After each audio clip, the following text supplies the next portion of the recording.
Bom dia a todos, da paz do Senhor Jesus. Estamos aqui para mais uma EBD. Eu sou o Marcon Douglas, estamos aqui com minha amiga Gleice. Hoje vamos dar continuidade às aulas dos apóstolos, dos discípulos de Jesus. Eu vou estar falando sobre Matias. Então, você aí de casa que esteja acompanhando, que já tenha assistido, se inscreva aí no canal do YouTube, acompanhe as redes sociais da igreja, do Ministério 1, para estarmos em dia com as apresentações, para estarmos aprendendo mais aqui, cada vez mais nas escolas bíblicas que estão sendo postadas todos os domingos às 9 horas. Amém. Bom dia a todos, bom dia, Maicon. É um prazer estar aqui mais uma vez. Vamos aprender um pouquinho sobre o Matias, né? E que o Senhor venha falar ao nosso coração também. Nós temos sempre aprendido com a vida dos apóstolos, né? E com Matias também não será diferente. Eu creio que o Senhor tem algo para revelar, assim, para nós nessa manhã também. Amém. Matias, primeiramente, ele foi o apóstolo que ele foi escolhido no lugar de Judas. Ele é introduzido na Bíblia dessa forma e é a única citação que temos dele.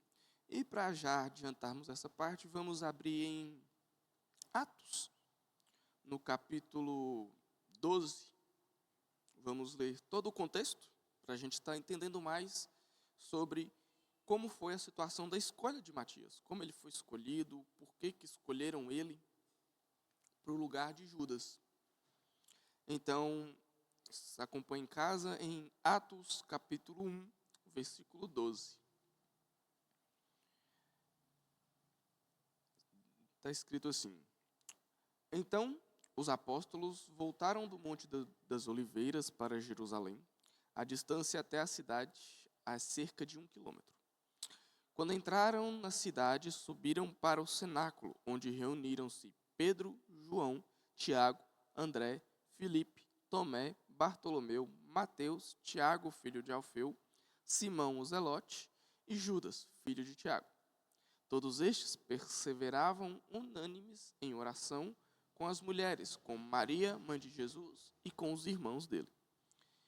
Naqueles dias, Pedro se levantou no meio dos irmãos, que formavam um grupo de mais ou menos 120 pessoas, e disse: Irmãos, era necessário que se cumprisse as escrituras que o Espírito Santo predisse pela boca de Davi a respeito de Judas, que foi o guia daqueles que prenderam Jesus. Ele era um dos nossos e teve parte neste ministério. Ora, este homem adquiriu um campo com o preço da iniquidade, e caindo de cabeça, rompeu-se pelo meio, e todos os seus intestinos se derramaram.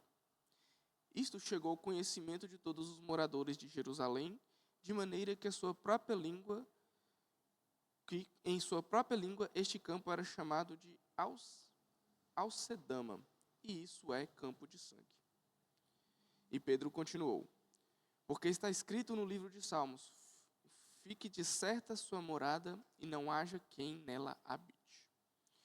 E que com outro tome o seu encargo.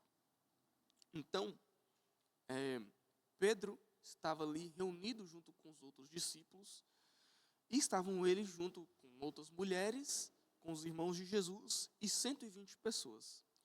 Então, nós podemos aqui já introduzir assim que este era já o início da igreja. Essas já eram as pessoas que criam em Jesus. Todos os apóstolos, os discípulos estavam ali reunidos.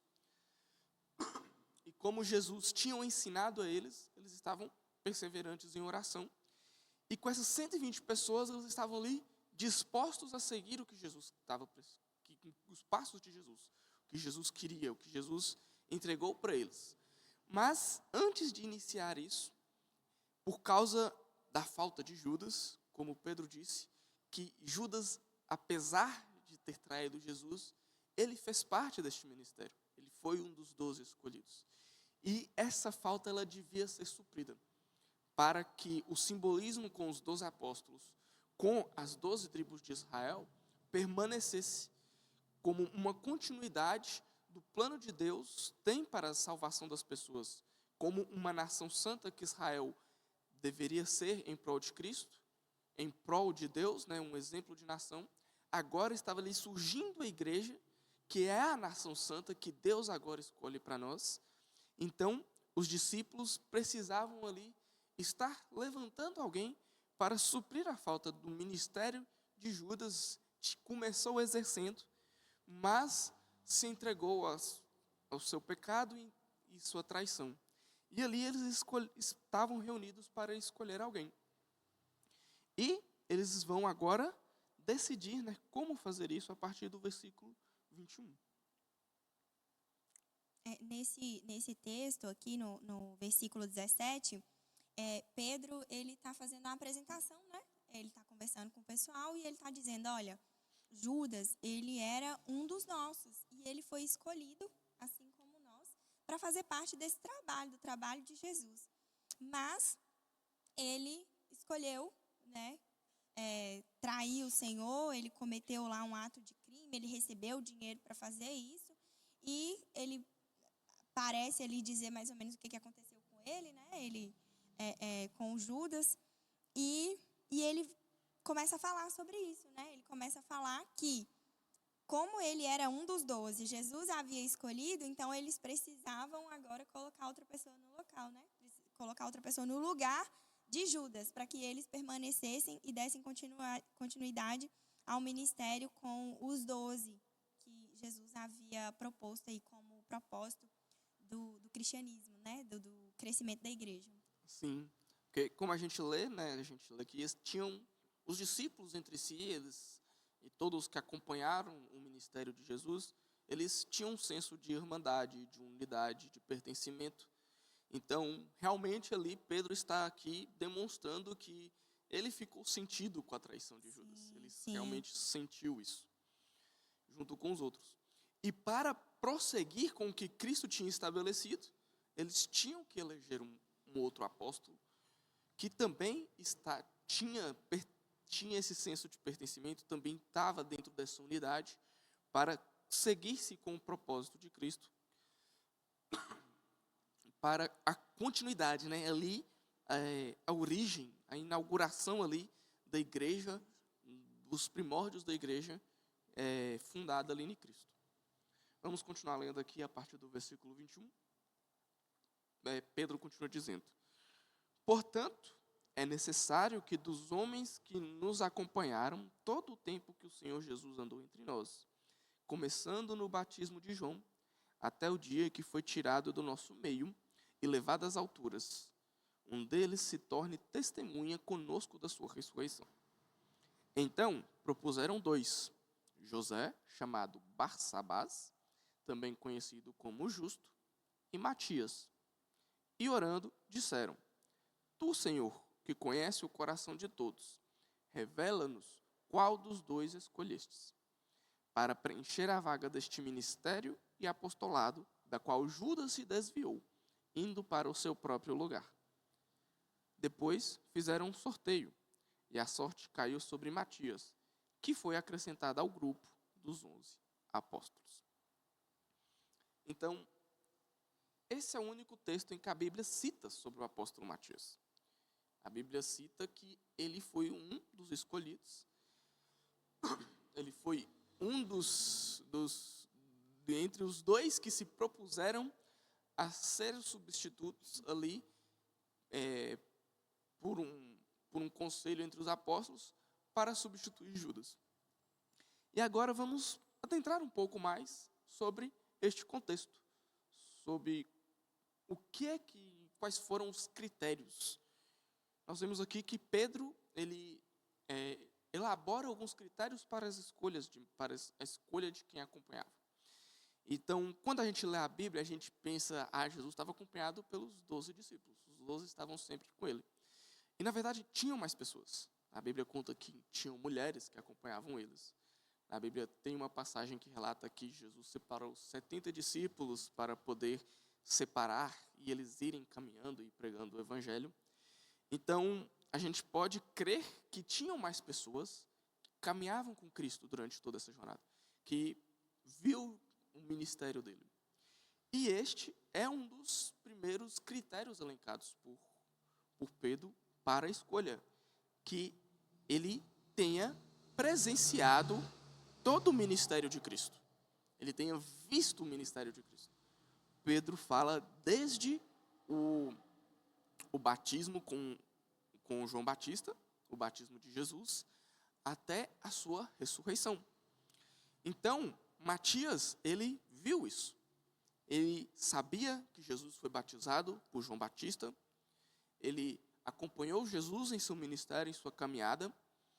Ele viu a morte de Jesus e também foi testemunha de sua ressurreição. Ou seja, o critério para estar ali, para colocar Matias como um apóstolo, ele estava elencado, igual todos os outros 12. Ele foi testemunha ocular do ministério e vida de obra de Cristo durante a sua jornada aqui na Terra. Então, ele pôde presenciar os milagres, ele pôde presenciar os ensinamentos de Cristo. Nós podemos ter certeza de que ele estava lá também, de alguma forma, por mais que a Bíblia não venha citá-lo neste momento. Mas nessa passagem deixa claro que ele estava ali acompanhando, ele testemunhou, ele acompanhou. É interessante que um dos critérios, né, um dos argumentos usado para a defesa mesmo da existência de Jesus, né, do Jesus histórico, do porquê que o cristianismo é a gente chama de religião, né, mas no nosso coração não é apenas uma religião, mas é um estilo de vida mesmo. Dos argumentos usados é que os apóstolos, todos eles sofreram martírio. Assim como Jesus sofreu martírio, todos eles sofreram martírio. E todas as pessoas, né, de forma muito lógica, o raciocínio lógico, o instinto do ser humano é de resguardar a sua vida, é de se proteger em toda e qualquer circunstância, né? Sempre que tem uma situação de perigo, a primeira coisa que nós, instintamente, é nos proteger, nos guardar para que a gente não morra. E todos esses apóstolos, eles morreram, eles deram a vida pelo Evangelho. E o argumento mais utilizado é a única pessoa em sã consciência, né, as únicas pessoas que morrem, que dão sua vida por uma causa, é porque aquela causa ela é real, ela existe. Eles puderam presenciar o Cristo homem que nasceu, o Cristo mestre e o Cristo morto e ressurreto, né? Então, faz sentido o critério usado por Pedro e esse consenso entre os apóstolos de que para ser um apóstolo, para também estar, né, dentre aí o ministério apostólico, precisava sim que fosse alguém que tivesse passado pelas mesmas experiências que eles. Porque só alguém que tivesse a certeza do Cristo, do Senhor, do Mestre, só alguém que ouviu as promessas, só alguém que conhecia Jesus de muito perto, também concluiria a sua caminhada, o seu ministério, a sua missão apostólica, dando a sua própria vida pela verdade de Cristo, pelo Evangelho, né? Faz todo sentido Pedro ter adotado esse critério. Sim. É interessante a gente ter isso em mente, porque ao acompanhar, né, a vida de Cristo, nós vemos, e também acompanhar o estudo aqui dos apóstolos, nós vemos que todos eles tiveram algum momento em que eles têm a revelação de Cristo para eles. E nós podemos também colocar isso aqui como elencado que Matias passou por isso. Nós podemos aqui elencar isso de alguma forma. Em algum momento, Matias, como um discípulo que estava ali acompanhando o ministério de Cristo, ele teve a revelação de como Cristo era o Filho de Deus aqui na Terra. Tanto que os apóstolos que estavam ali, quando eles elegeram essas duas pessoas, o José e o Matias, eles estavam ali crentes, estavam para assumir essa posição. Era uma posição de que eles estavam para ser, né, colocado como os 12 eleitos pelo próprio Cristo. Ele estava ali assumindo uma posição de ter sido elegido pelo próprio Cristo, para dar continuidade à pregação, dar continuidade aos ensinamentos de Cristo. E podemos ter aqui um outro critério, que foi os discípulos, eles seguiam o ensinamento de Cristo, que foi a perseverança em oração. Todas as decisões que eles tomaram aqui nós vemos que deixa, Lucas, né, que escreveu Atos, ele deixa bem elencado aqui, os discípulos, eles estavam orando. Eles oravam para que a decisão fosse guiada pelo Espírito, fosse guiada pelo próprio Cristo, e não por eles mesmos. Porque o erro de Judas foi ter se entregado a ele mesmo. Quando Pedro, ele cita, né? Vamos voltar aqui em Atos, no capítulo 1, no versículo... É o 17, né? 17, 18. No versículo 16... No 17, quando ele fala que Judas, ele era um dos nossos e teve parte nesse ministério. Mas tem aqui que veio... Aqui, ó, no versículo 21.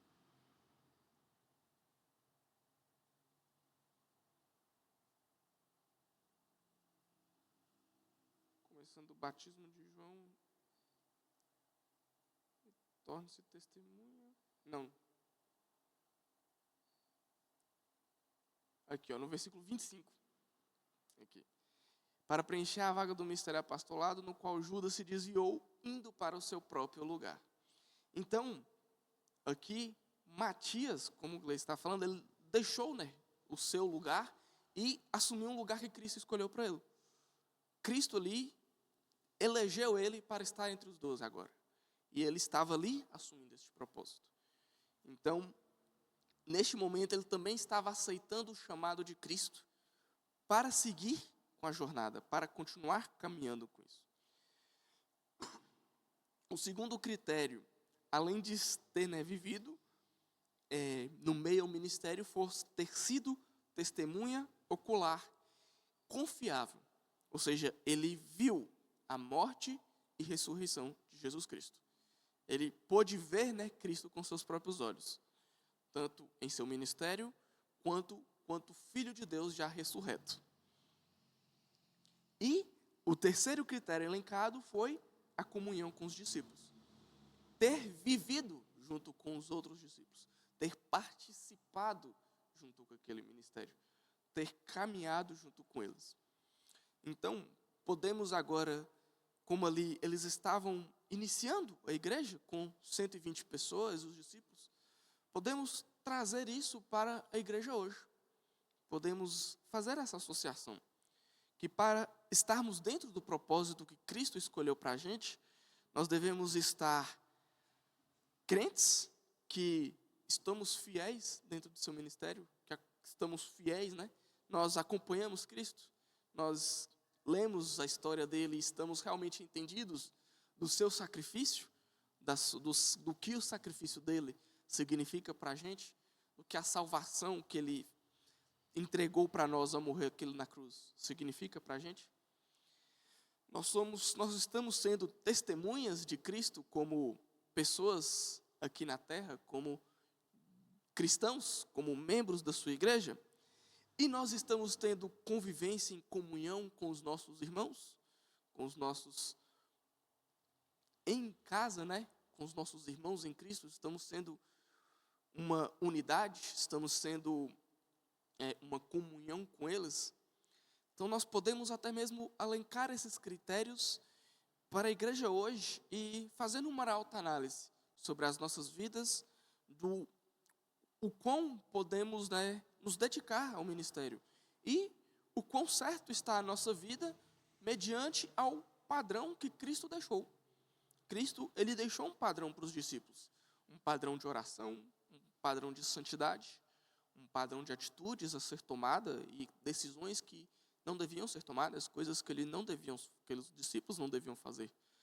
E ao elencar esses critérios ali para escolher um apóstolo para seguir como Cristo, nós podemos elencar também esses certos critérios para as nossas vidas e ver se estamos agindo de acordo com o padrão que Cristo deixou para sermos irmãos, sermos uma unidade, sermos agora a igreja que ali estava começando, que ali começou com 120 pessoas que criam que Jesus ressuscitou.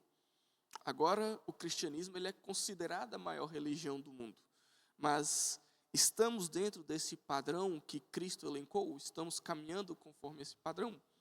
É uma forma de analisarmos a nossa própria vida e podermos nos melhorar, nos santificar cada vez mais. É verdade. Então, Matias, ele foi escolhido, né, numa espécie de concílio, né, um consenso ali entre os apóstolos para substituir Judas. A Bíblia não tem tantos descritos, né, não fala tanto sobre o ministério dele, mas foi em Atos 1, e a palavra do Senhor diz que o Espírito de Deus, em Atos 2, lá em Pentecostes, desceu sobre os 12. Então, ele realmente fazia parte do corpo, e a palavra do Senhor o recebeu mesmo como apóstolo, né? Entregou a ele esse ministério, o apostolado. E é muito bom, né, saber que nós estamos caminhando com Cristo, nós somos testemunha de Cristo, e o Senhor tem sempre nos chamado para a sua obra, que é muito grande, né? A gente não tem a dimensão, mas a obra do Senhor ela é muito grande, ela é linda. E Matias esteve ali pronto, preparado, né? Quando eles disseram, Matias, é você, eles tiraram sorte, né? A Bíblia fala que eles fizeram uma espécie de sorteio lá, haviam 2 pessoas que entravam no critério adotado por eles, e Matias foi o sorteado, né? Matias foi quem o Senhor realmente direcionou, e é muito bom poder aprender um pouquinho sobre esse apóstolo, Sim. esse ministério. Só trazendo aqui também, hoje em dia, porque hoje em dia falar que lançar a sorte é muito, parece muito estranho, né, para nós hoje em dia. Mas isso era muito usado por Deus durante todo o povo hebreu como uma decisão divina. Eles lançavam sorte para entender que era realmente um propósito de Deus. E se a gente for ler toda a história dos hebreus, nós vemos vários momentos em que eles lançaram sortes. Jonas, quando o capitão do navio lança sorte, cai sobre Jonas.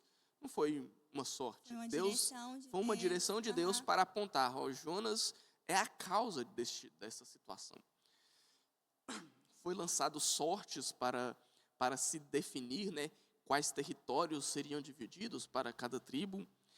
E essa é a última vez que é falado que se lançou sorte para algo. A partir deste momento, não se cita mais lançado sorte. Por quê?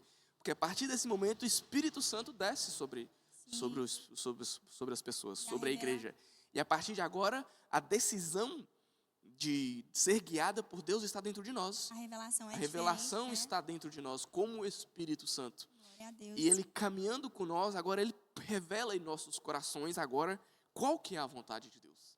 Por isso que agora não se lança mais sorte. Agora nós consultamos pessoalmente a Deus e Ele nos revela qual é a sua vontade. É verdade. O Senhor nos revela através da palavra escrita já. O Senhor nos revela através de sonhos. O Senhor nos dá visões. O Senhor usa profetas, né, homens, mulheres de Deus, que trazem uma revelação ao nosso coração. Nós podemos dizer que o Senhor é a nossa sorte, né? É a nossa boa sorte. Sim. É ter o Senhor, é ter o Espírito Santo, é ter a direção do Senhor. É exatamente isso. Amém. Amém. Então, dado esse contexto sobre Matias, e como vemos, é a única vez que ele é citado na Bíblia, então não temos muito ao que acrescentar na vida dele, mas podemos aqui, a partir de agora, especular algumas coisas e também, através de documentos históricos, deduzir quem foi Matias. O seu nome tem uma origem hebraica, e ele é uma variância, né, de Mateus. E ele significa presente de Deus, um dom de Deus. Matias, então, recebendo o dom de Deus, ele foi ali eleito como os 12 apóstolos. E, dentro disso, nós podemos também elencar características que é presente aos 12 e, por consequência disso, ele também tinha. A primeira característica é que ele era um discípulo fiel. Ele estava sendo fiel a Cristo. Ao ser chamado e elencado, né, fala que propuseram-se 2 estavam dentro dos critérios elencados. Dentre eles, foi escolhido Matias. Lançaram-se sorte e foi escolhido Matias. E eu creio que não teve nenhuma objeção. Os 12 aceitaram essa escolha.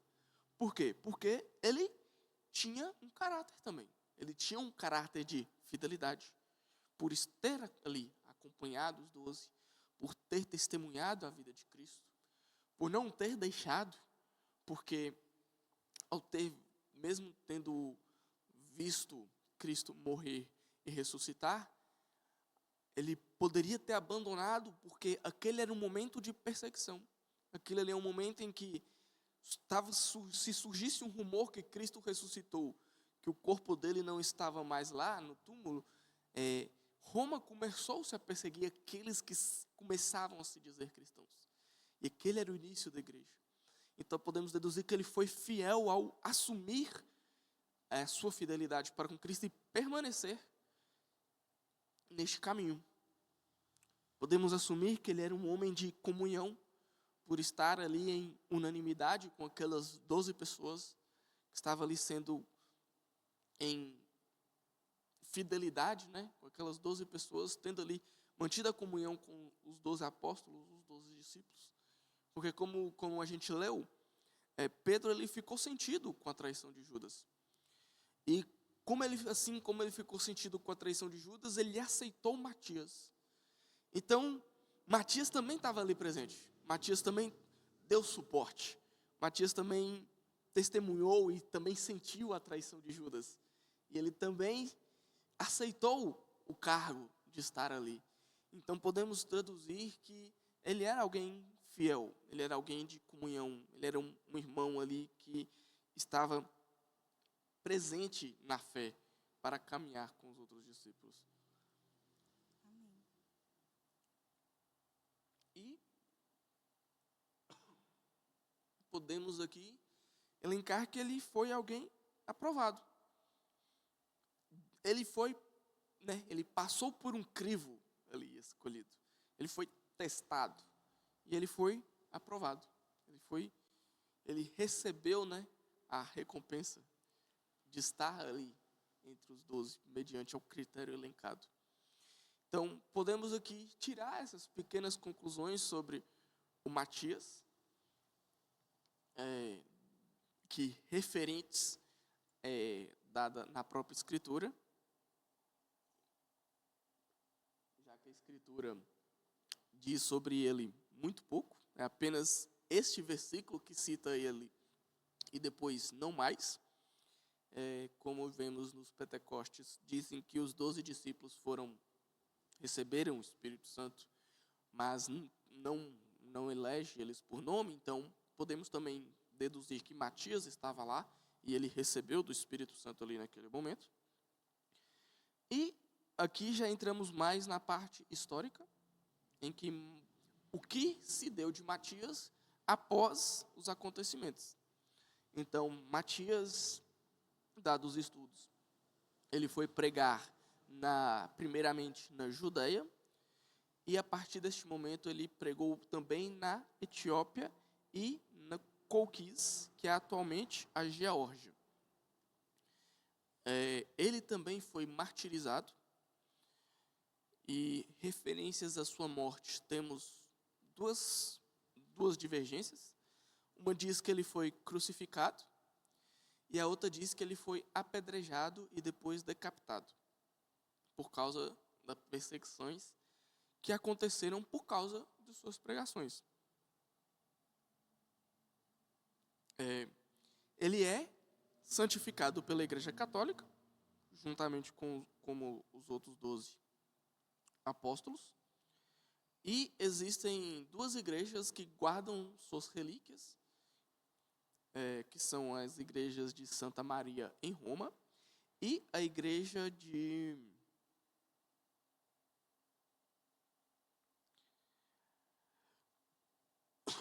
perdão, gente. A igreja de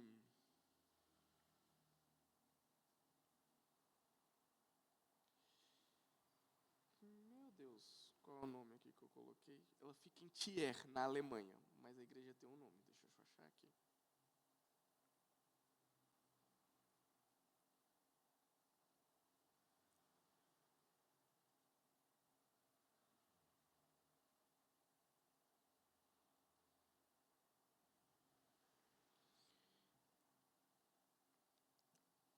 me perdoe. Mas ela tem, né, a igreja em Thiers, ela fica em Thiers, na Alemanha, e tanto que ele é considerado o padroeiro da cidade. A Igreja Católica considera ele como o padroeiro dos ferreiros, carpinteiros, açougueiros e alcoólatras em busca de libertação. Mesmo sem saber. Mesmo sem, Mesmo sem saber se a Bíblia fala nada sem sobre termos profissão considerações dele, sobre sem sua nada. profissão. Podemos tentar deduzir aqui que ele teve alguma dessas profissões. Ou ele foi um carpinteiro, ou ele foi um pescador, dada como também todos os outros discípulos. Então ele trabalhava de alguma forma com um serviço manual. Podemos tentar deduzir, né, sobre esse tipo de profissão que ele exercia antes de estar ali seguindo o ministério de Cristo e dedicar sua vida posterior às obras de Cristo. Era o mais provável, né?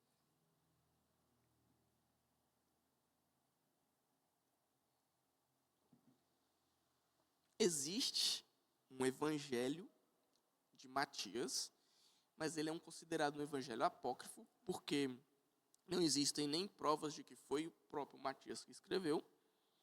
Existem levado em consideração que foi escrito posterior à sua morte, então não é considerado um evangelho com fim de canonicidade para discernimento da palavra, apesar que existem esses escritos que levam o seu nome.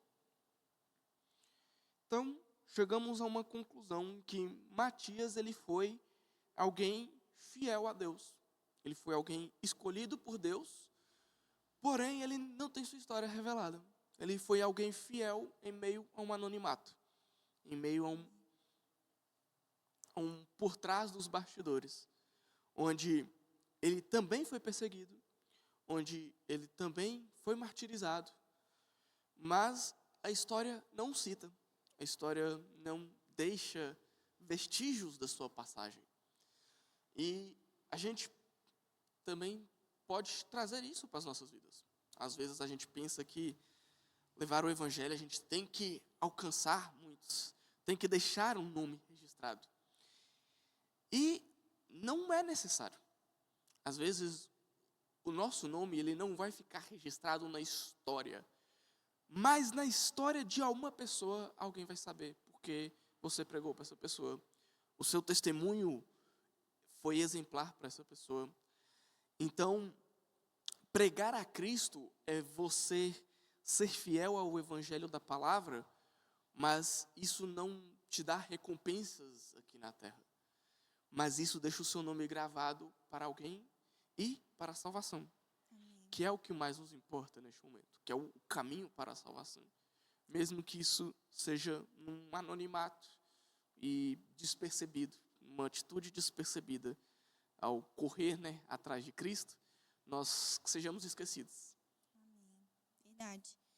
O Evangelho de Jesus, ser ministro do Evangelho de Jesus, é fazer exatamente o que João Batista disse, né? Que ele cresça e que eu diminua. É que o nome do Senhor seja visto, é que a pessoa de Jesus seja vista, seja conhecida, é que o nome de Jesus cresça, é que as pessoas sejam alcançadas pelo nome de Jesus, para Jesus, por Jesus. Então, sermos ministros do Evangelho é sermos pequenos cristos, é revelar o próprio Cristo. Se em meio a esse trabalho, a essa missão, o Senhor aprovar de que o nosso nome tenha algum destaque, que seja apenas para conhecimento das pessoas e não no nosso coração, porque Cristo é que tem que ser revelado, Cristo é que tem que aparecer, Cristo é que tem que ser a pessoa, né? Nós somos instrumentos do Senhor e é assim que a gente se coloca, né? Como instrumentos de Jesus para a salvação dos homens. Amém. Amém. Exatamente isso, né? A gente tem que se dedicar a Cristo, escolher a Cristo, porque Ele deixou para a gente um padrão. Ele deixou para a gente algo para acompanhar. Matias, ali junto com os apóstolos, eles estavam fundando a igreja, criando a igreja, espalhando o evangelho. Hoje temos esse evangelho nas mãos. Hoje já temos como estudar, pesquisar, ler, ler. E graças a Deus estamos num país, né, que temos ainda a liberdade de não só ler, buscar, pesquisar, mas também demonstrar essa fé, expor essa fé.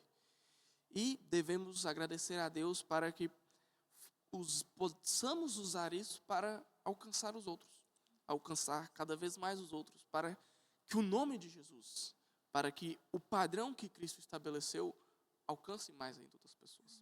Alcance aqueles para que essas pessoas também venham a entender o que é ter a irmandade, o que é ter a comunhão do corpo de Cristo.